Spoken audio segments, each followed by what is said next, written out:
Bismillahirrahmanirrahim. Assalamu alaikum. You're watching Newsroom. I'm your host, Omar Khalid. But today is the 7th of October 2021.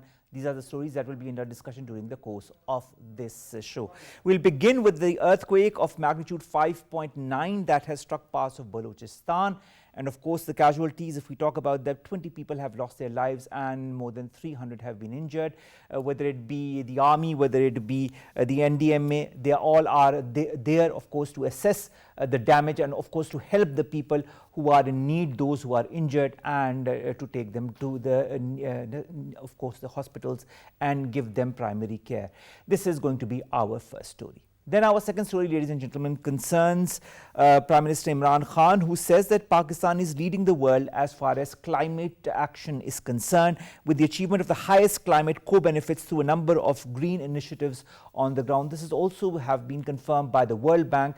Of course, our Prime Minister also confirmed that the World Bank was also appreciating Pakistan's efforts as far as alleviating the effects of climate change are concerned. We'll be talking about that in our second segment. Then in our third story, ladies and gentlemen, we've seen of late, of course, in the beginning of this week, there was an outage as far as the social media platforms are concerned. Facebook, Instagram, WhatsApp were inaccessible for a couple of hours, and that created not only a huge vacuum but also a lost opportunity for a lot of businesses. Whereas on one hand, there is this business opportunity that exists for people using these social media platforms. On the other hand, the Facebook whistleblower has also confessed to the US Congress lately of all the damages that social media platforms, especially Facebook, have done. This creates and gives rise to a lot of questions as far as the implication of social media is concerned on our lives and what needs to be done. How do we need to handle social media? This is going to be our third segment of the day, ladies and gentlemen. And then we'll be talking about the World Health Organization, ladies and gentlemen, that on Wednesday has endorsed the RTS AS01 malaria vaccine. This is in the fight against the mosquito-borne disease that has killed more than 400,000 people a year, mostly African children. This is following a pilot program that was developed and put into place in 2019 in Ghana. How important is it to also inoculate our children from this malaria vaccine? In Pakistan also, we are getting malaria cases every day. So it's pertinent to note that a vaccine is finally available for the children of the world. And then finally, we'll be talking about US Deputy Secretary of State Wendy Sherman, who will arrive today in Islamabad. She will be talking with the top Pakistani officials on various bilateral and international issues, whether it be US-Pakistan ties, whether it be the latest situation in Afghanistan. This is going to be our last story. Let's begin with our leading story of the day, and that is on the 5.9 magnitude earthquake that struck parts of Balochistan today. Of course, this happened early on Thursday. It has given rise to a lot of casualty. 20 people have lost their lives, more than 300 have been injured. This was confirmed by the Provincial Disaster Management Authority. Also, the National Seismic Monitoring Center said that the earthquake was centered near the province's Harnai district and had a depth of 15 kilometers. The quake had a longitude of 67.96 east and a latitude of 30.08 north. The exact damage for the moment is still being ascertained, but of course a lot of damages to buildings has happened. People have lost their houses as well. A lot of administrative buildings have been affected by this as well. Balochistan Chief Minister Jama Kamal Khan also shared that assistance and evacuation was underway as far as helping those in need following this deadly earthquake is concerned. Also, the death toll that we've just talked to you about has been confirmed by the Deputy Commissioner of Harnai District, Suhail Anwar Hashmi. He also told about the 6 children that lost their lives in this earthquake. Security services have also reached the venue. They are also not only evacuating the people and taking them to the nearest hospitals, but are also ascertaining all the damages that have been done. Army doctors and paramedics are assisting the civil administration with the necessary medical care. Food and medicine are also being transported to the remote areas where people do not have access to these food and medicine, because of course this brings to light many different earthquakes that have happened in the past in Pakistan, especially one that created loss of scores of life. And I just hope that people are not in the same state as they were at that time. Nevertheless, 9 critically injured patients have been lifted to Quetta in the Pakistan Army helicopters. This has been stated by the ISPR in a statement. And also the Inspector General of the Frontier Corps Balochistan has reached the district for damage assessment and response. An emergency search and a rescue team has been flown from Rawalpindi to assist as far as the rescue work is concerned. Of course, the messages have also started to pour since early this morning from different sectors. Let's talk about our leaders. Prime Minister Imran Khan ordered authorities to provide immediate assistance to Harnai and the quake victims, and to have an assessment of the relief and compensation, and that could be dispensed to the people in need. He said, and I quote, "My condolences and prayers go to the families who have lost their loved ones."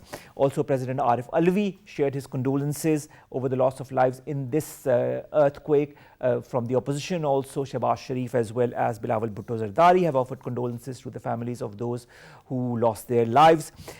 Now, PDMA Director General Nasir Ahmad Nasir has also said there has been landsliding in the mountainous areas as a result of this earthquake. He has said that houses with a 15-kilometer radius of Harnai has been destroyed, and rescue teams were busy in relief efforts. Sangeen Khan joins us online. Sangeen Khan, thank you very much to have joined us.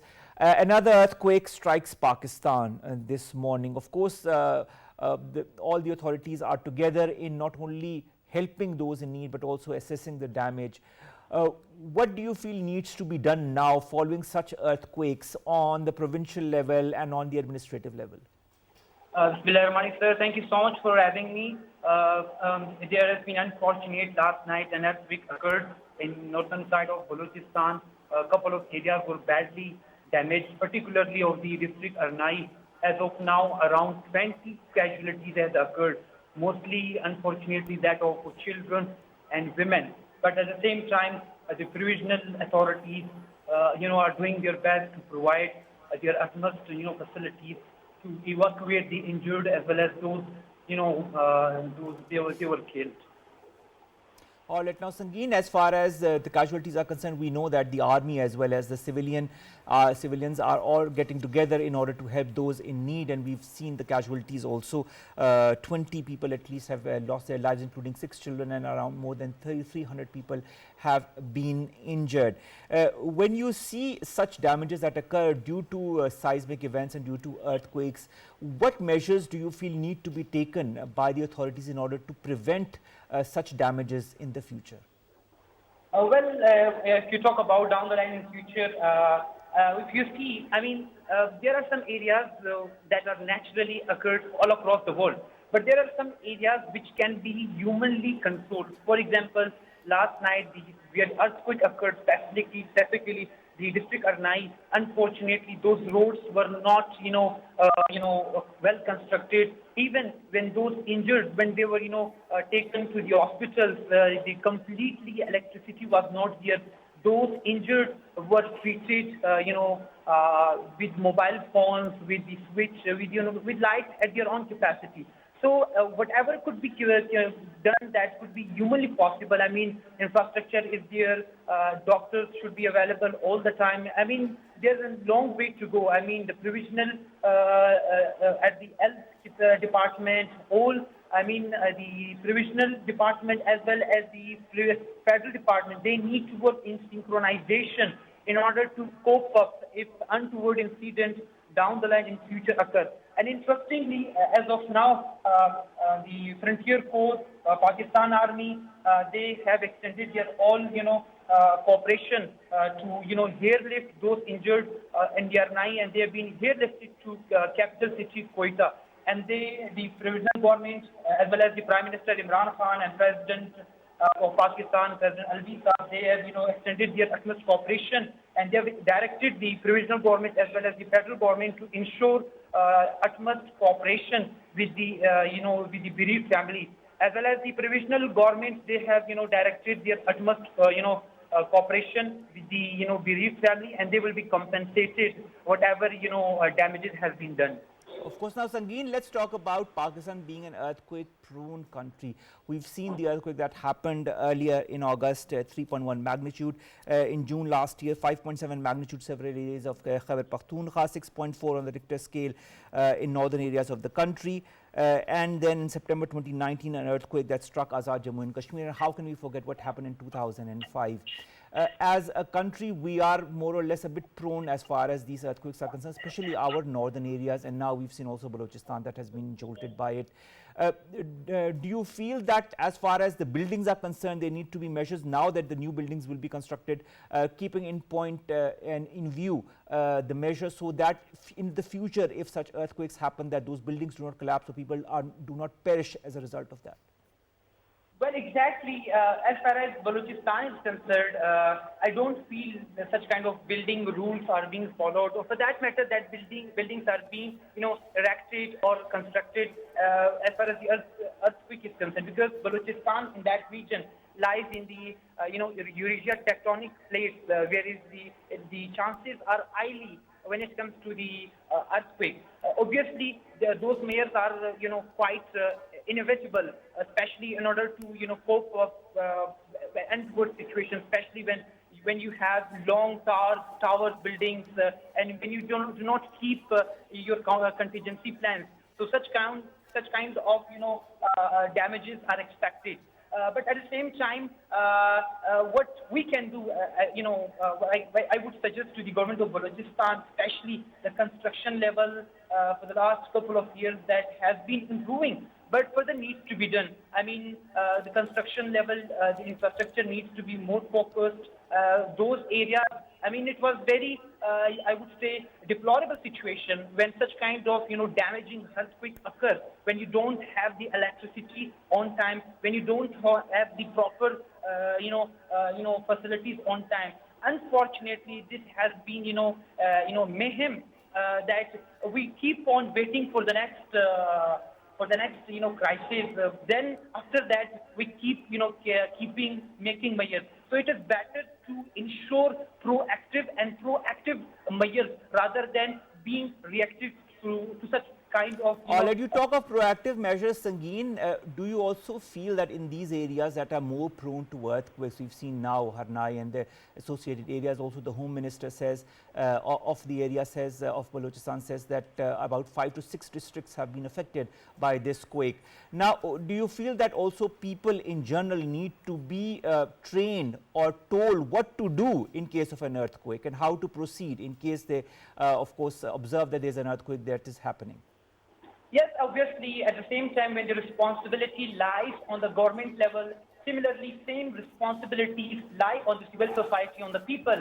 They need to cooperate when such kind of untoward, especially the natural disasters occur. They need to cooperate with each other. They need to work in synchronization with the, district administration, or we have deputy commissioners or those assistant commissioners who are in place. They need to cooperate with them, and they need to ensure at such kind of situation they need not to, move here and there in a hurry. So yes, the very important thing, the responsibility lies on the civil society, on the general public, that they need to cooperate with the district administration, and they need to work in synchronization with the government, whatever they could do. And I'm very much sure, inshallah, as far as the provisional government is concerned, they are leaving no stone unturned to extend their cooperation, and inshallah it will take a few days to evacuate all of the damages, and the ITFC he has himself visited. All right. Thank you very much, Sangeet Khan, to have joined us and to have given us an update as far as this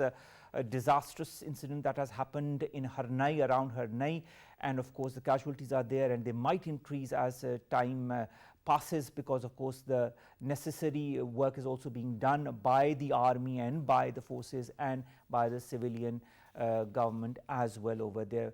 We wish all those who've been injured all the very best, and of course our prayers go for those who have lost their lives. Let's go to our second story, ladies and gentlemen, and that concerns the climate change in Pakistan and how Pakistan has been working towards alleviation of the effects of climate change. We've seen it through the 10 billion tree tsunami, we've seen it through other measures, and now even the World Bank is appreciating that, something that has been tweeted by Prime Minister Imran Khan. More in the following report. The world is still grappling with the pandemic-induced colossal challenges, oblivious of another hidden global crisis that poses existential threat to humanity. Climate change and ecosystem degradation could pose challenge on a scale beyond living memory. While realizing the urgency of the matter, Prime Minister Imran Khan urged the nation to gear up for the biggest tree planting campaign in our history. The potential for Pakistan's economy to expand and develop sustainability largely depends upon the management of and investment in its natural capital. The effort by the government, especially after 2018, has paid a rich dividend, and now the natural capital like forests, wetland and natural areas are on the rise. The trend also promises to continue as a result of various restoration programs, including the 10 billion tree tsunami. Pakistan has robustly advocated the urgency to mitigate the climate disaster at virtual 5th UN Environment Assembly. Furthermore, as a responsible global actor, Pakistan lent enough impetus to ecosystem restoration by state-sponsored ambitious environmentally resilient initiatives such as Prime Minister Imran Khan's Clean Green Pakistan program, 10 billion tree tsunami program, Protected Areas Initiative, ban on single-use plastic bags, Recharge Pakistan program, and Urban Resilient Human Settlement project. These climate milestones substantially circumvented the climate bomb ticking across Pakistan and the region. Pakistan's enthusiastic hosting of World Environment Day depicts its commitment to lead the charge for all nations to restore damaged ecosystem through the UN Decade on Ecosystem Restoration. According to a report issued by United Nations Environment Programme 2021, Pakistan has already set the model of ecosystem restoration for the global community. Thus, Pakistan is well placed to be a pioneer in both restoration initiatives and regional level natural capital. They are the cornerstone of the Sustainable Development Goals. Now to talk more about that, we've been joined by Naureen Fatima. She's an environmentalist. Naureen, thank you very much to have joined us. Naureen, do you feel all this appreciation that is coming Pakistan's way is well deserved? Yes, Omar, I agree with you that in current years, Pakistan is doing very great job in creating a great image in order to combat this externality of climate change, which is considered to be the externality of 21st century. Although Pakistan has minimum contribution of global carbon emission, however, but we all know that climate change is a global issue and we are already witnessing its impacts. Like you can see, it's already October started and we are still facing extreme heat and we are still waiting when humidity we will as be well, able to wear our winter clothes. Yes, Naureen, I was saying that, winters have begun, but winters have not really begun, as you were just saying. Yes. And there is a lot of still humidity and there's still a lot of warmth in the atmosphere when it comes to Pakistan. Nevertheless, 10 billion tree tsunami, clean and green Pakistan, so many different initiatives that our government has put into place to ensure that our future generations are not confronted with the same issues that our present generation is being confronted with. What do you have to say on that? Yes, we can see that back in 2001, at the start to enjoy the winters, but now it's 2021. We are facing the effects of climate change because when we talk about climate, it requires at least a decade so that we can analyze the variations in the climate of any area. And we are already witnessing that. We have seen 2010 floods that came in Pakistan. We have also observed heat wave in Karachi, and weather patterns have also been changed, which is actually impacting our crops as well. And I'm so happy that our current government is very keen in taking great initiatives in order to combat this externality. And one of the initiatives we have already mentioned, the Clean Bond Challenge, was taken in 2015. It got great appreciation at the global level. And now it has scaled up to 1 billion tree tsunami, which will be a great 10 billion tree tsunami initiative. Yes, billion tree tsunami now, because when only, I think, civic culture, the formation of large number of forests is the only solution that can absorb these carbon emissions. So that we can play an important role in minimizing and controlling the temperature. Otherwise, we can talk about different actions we are taking. some actions that at anthropogenic sources are basically the biggest emitters of climate change. I think we all have witnessed that in CPAC, majority of the projects were coal power plants. I'm sure you already know it, that we have two mega projects in Thar and some other are in Gwadar and in Sahiwal as well, in which coal will be used for the production of energy. We need to understand that coal is the biggest emitter of carbon dioxide, and it will definitely impact our weather patterns, and it will impact our country. So it's time to realize that every country is taking part, and it's a global issue. We cannot neglect it. Although Pakistan have least emissions at the beginning, but we are facing the equal impacts the other countries are. So of course. we have Now, to Naureen, the World Bank says, and I quote, that 44%, that's this massive percentage of flag of Pakistan's development funding is now climate compatible. Do you feel other countries are following the same trend that Pakistan is? Yes, I think some countries are very taking. Like, I think the world pattern has already changed. We can think that we are moving towards renewable energy sources. Otherwise, we were taking the conventional energy sources. But because it's time, different countries are taking initiatives that we can talk about SDGs that were being started at 2015. And every country is now taking its part in order to achieve that SDG 13, which is climate action. And when we talk about SDGs, Sustainable Development Goals, we take them at global level, and it has the mission that we have to make this planet sustainable planet, not only for us, but also for our future generation. And I'm happy so true, that Naureen, but this said, you know, this the latest report that has also come from the United Nations that calls on the State of Climate Services 2021 and water talks about water scarcity around the world and how climate change is also going to affect the amount of water that our children and our next generations will be having access to. How important also is it for the entire world to realize that it is high time that they stood as one in this fight against climate change?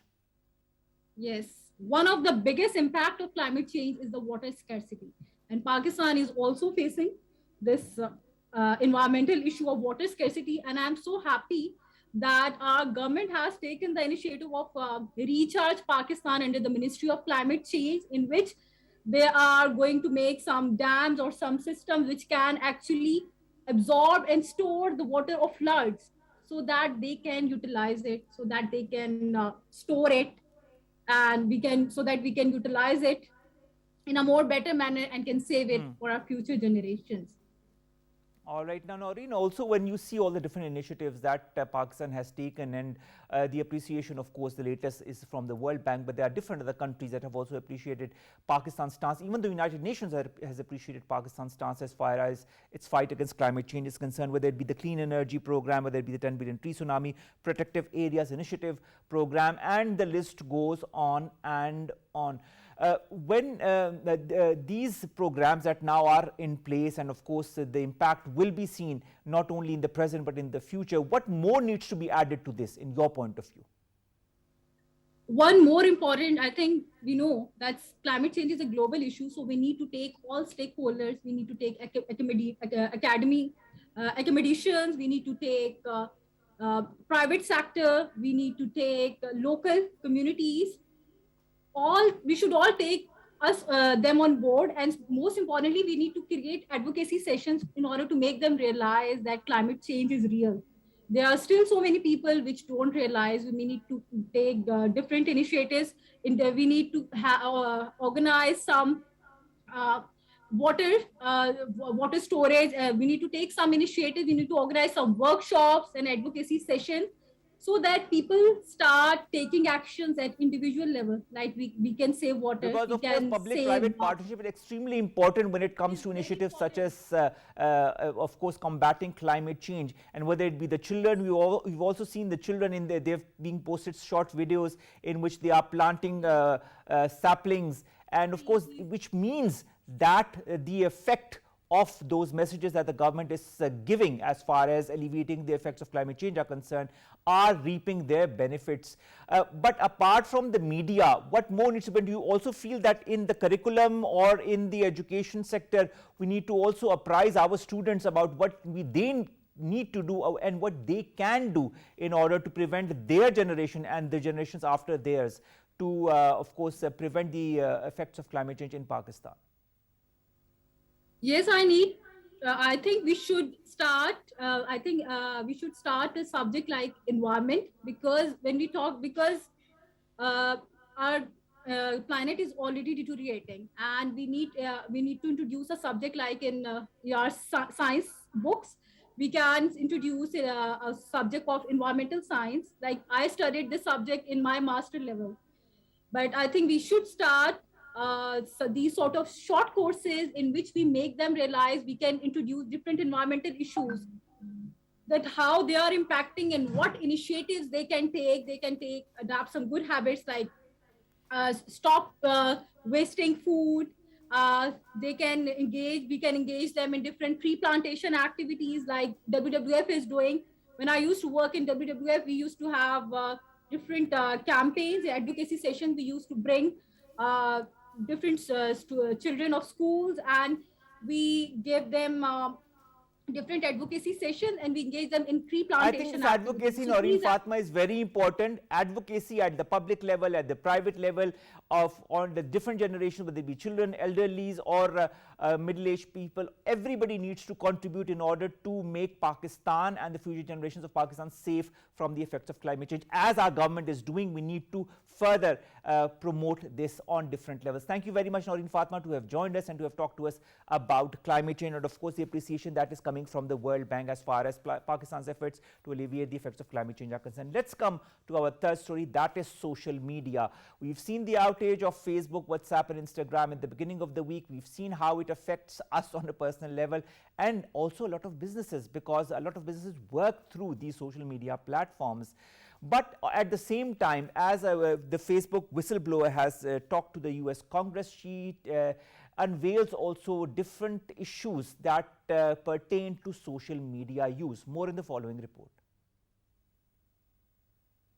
Tech outages in 21st century world are rare, but trendy social media sites gone dark simultaneously stirred the debate about impact on social media applications upon our lives. Social media sites, despite being subject of intense scrutiny and controversy, serve as vital channel of communication to connect people, businesses and communities worldwide, rendering the world as virtual global village. More than 3.5 billion people around the world use Facebook, Instagram, Messenger and WhatsApp to communicate with friends and family, propagate political ideas, and expand their businesses through advertising and outreach. The inaccessibility of Facebook and its family of apps for hours served as the defining moment for global audience to articulate alternate ways of connecting with people and communities. The utter reliance upon social media giant exposes the vulnerability of global audience to alleged harms that its services are causing, as propounded by whistleblower Frances Haugen, who accused Chief Executive Officer Mark Zuckerberg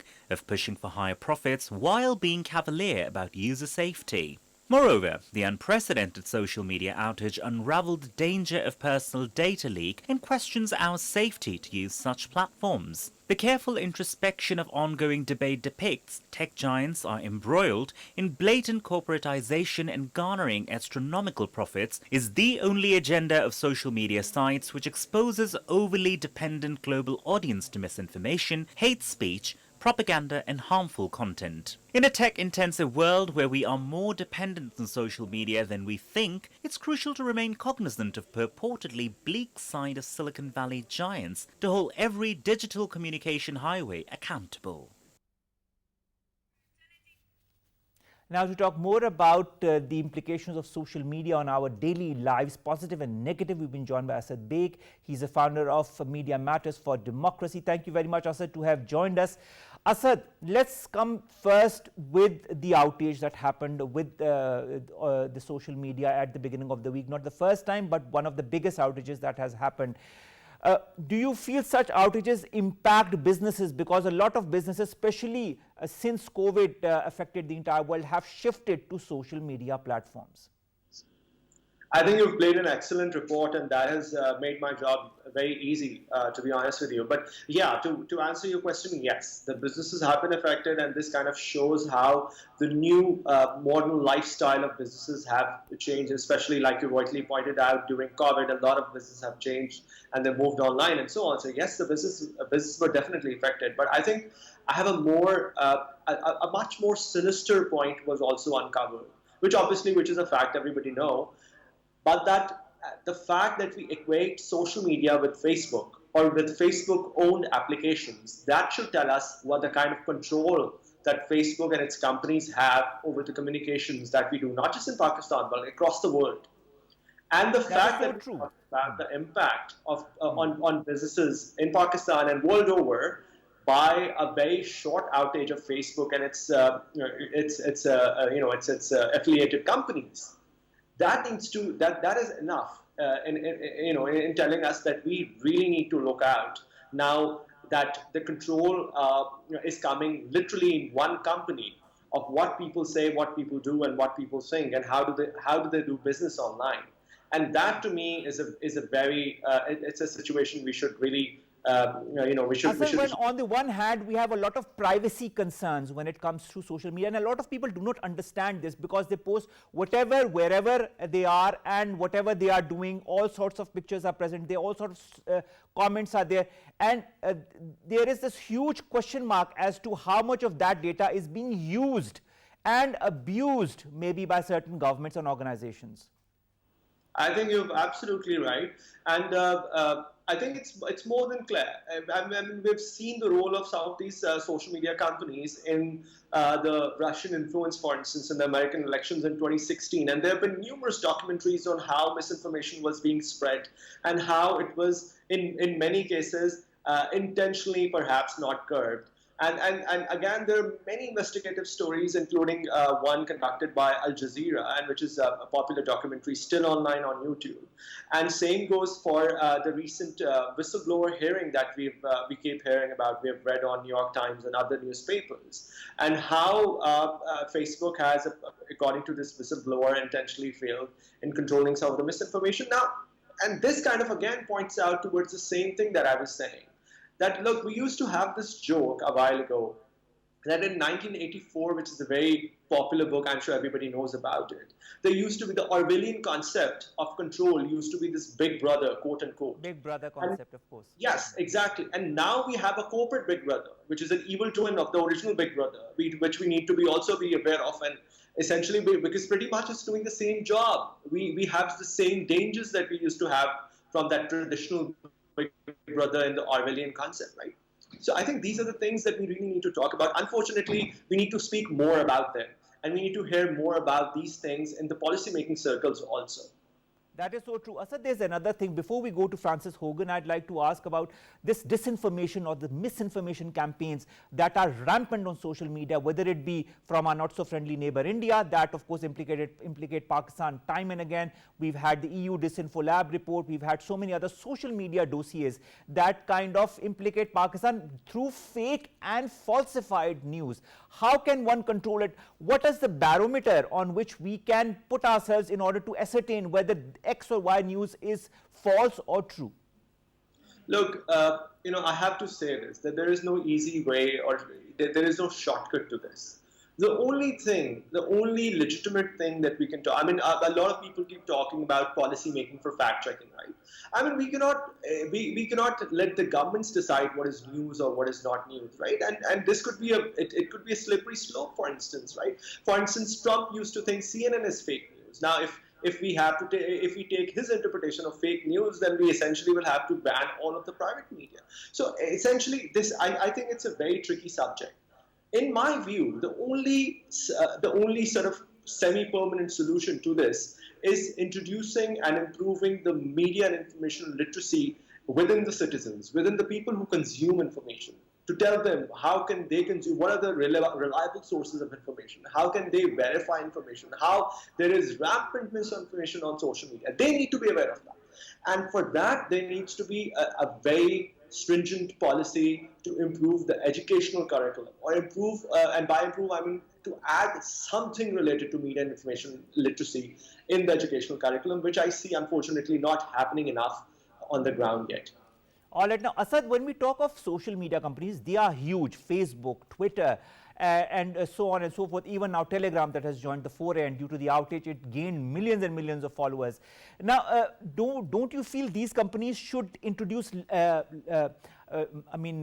rhythms, certain filters or certain social media codes that could also decipher which news is based on fact and which news isn't? So that's to be honest with you, it's easier said than done. Technically it's a very difficult challenge. So for instance, if you're talking about like one-stop shop or like a silver bullet of some sort that can solve all our problem, a technological tool, maybe a platform of some sort that can solve all problems regarding misinformation, regarding disinformation, unfortunately that's really not going to happen. For large social media companies, it's a big investment, because the only way they can actually curb misinformation is by investing in more human resource, more technology on their part. But more importantly, I have a different argument altogether. My point is that a lot of misinformation-related content actually generate a lot of traffic for social media companies. Right? And this was perhaps one of the facts which was uncovered in the documentaries that I was talking about in 2016 American election, right? So a lot of misinformation generated quite a bit of revenue for traffic-related revenue, obviously, for social media companies. So my point is then, is that really in their interest to curb misinformation? Now, this is a big question mark that we want the people to understand, right? And essentially, one more thing I would really like to add, if I may, if I have just 1 minute. Of course, go ahead. Yes. So there needs to be a civilian oversight, this oversight of the people over these companies in one way or another. And I'm talking about like a global oversight of sort, like essentially citizens themselves, not the governments, but citizens themselves need to be vigilant, and they need to make the social media companies accountable. You get the point, right? So this is extremely important that we, globally speaking, not just in Pakistan, globally speaking, we come up with like a multi-stakeholder model of some sort which deals with content regulation in a way that it does not curb any fundamental right of free expression, but it also provides a certain amount of safeguard from harmful content, including misinformation.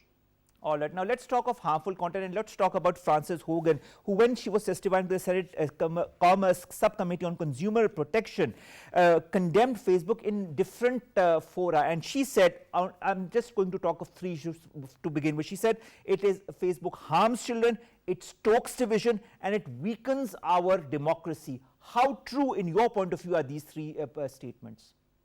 I think it may not be very far from reality, to be honest with you. And like I said, there have been a lot of data breaches in the past. There have been incidents enough that are kind of evidence enough for everybody to understand that Facebook needs to do more in terms of providing its users more protection and more a much more safe environment where they can exchange their views and do what they do on social media. So I do not completely disagree with Frances, the person who did this testimony. All right. And finally, Asad Baig, when Frances Hogan says that Mark Zuckerberg was familiar with the internal research showing concerns for potential negative impact of social media, including Instagram, in which she talks about Instagram, that the age limit should be also limited to 18 from 13 to 16 of posting images on Instagram. Do you agree or do you disagree with her? Do people like Mark Zuckerberg are in knowing of what happens within their organizations, especially when it concerns very, very important topics that Frances Hogan has taken up?